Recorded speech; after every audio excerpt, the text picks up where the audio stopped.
लोकसभा चुनाव के बाजल बिगुलवा वोट गिराई लिहा हो गिराई लिहा हो गिराई लिहा लालटन छाप पर बटनिया दवाई दिहा मुन्ना शुक्ला के सब लोग जीताई दिहा लोकसभा चुनाव के बाजल बिगुलवा वोट गिराई लिहा हो गिराई लिहा लालटन छाप पर बटनवा दवाई दिहा मुन्ना शुक्ला के सब लोग जीताई दिहा भाई हो।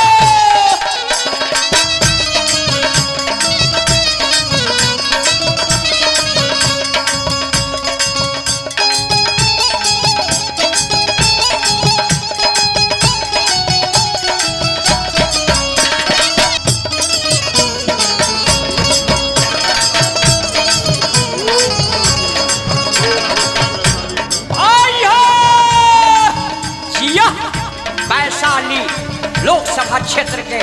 मतदाता मालिक महान जिंदाबाद रहो। बड़ी चर्चा है अब की वन में हो गया बा वन में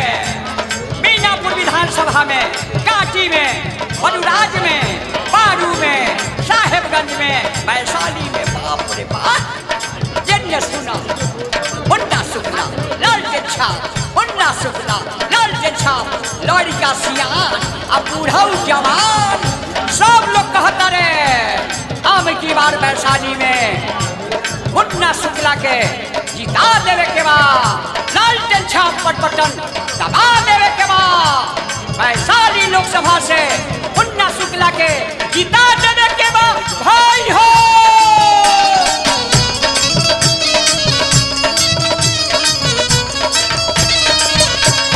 लालटेन छाप हो गरीब के निशनवा जिताई दिहा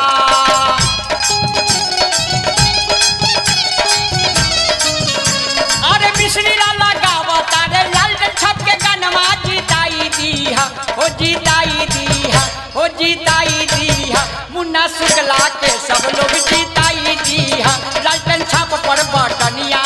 दबाई दिहा भाई हो।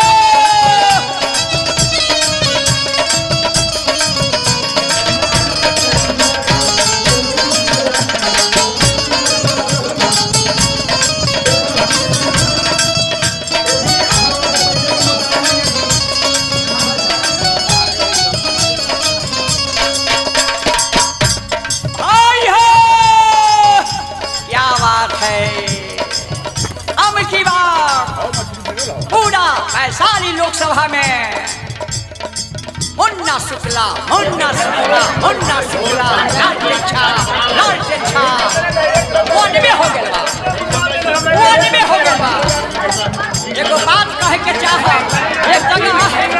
नीतीश कुमार कहत रहनी कि ई कहनी ऊ कहनी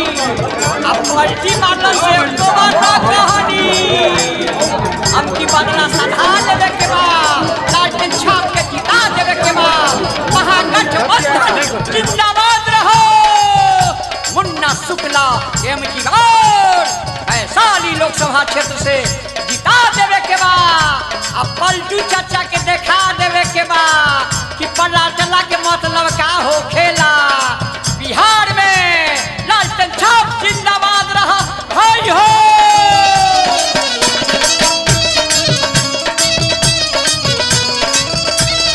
लालटेन छाप रही है दिल के यार मनमा जिताई दिहा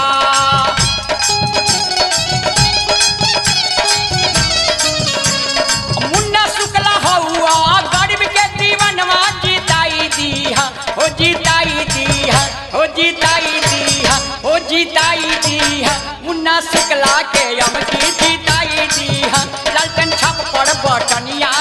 दबाई दिहा भाई हो। लालटेन छाप पर बटनिया दबाई दिहा मुन्ना शुक्ला के सब लोग जिताई दिहा लालटेन छाप पर बटनिया दबाई दिहा मुन्ना शुक्ला के सब लोग जिता दिहा भाई हो। चुनाव प्रचार कैसेट बनवाने के लिए मिश्री लाल व्यास का नंबर नोट कीजिए 9334064152 9334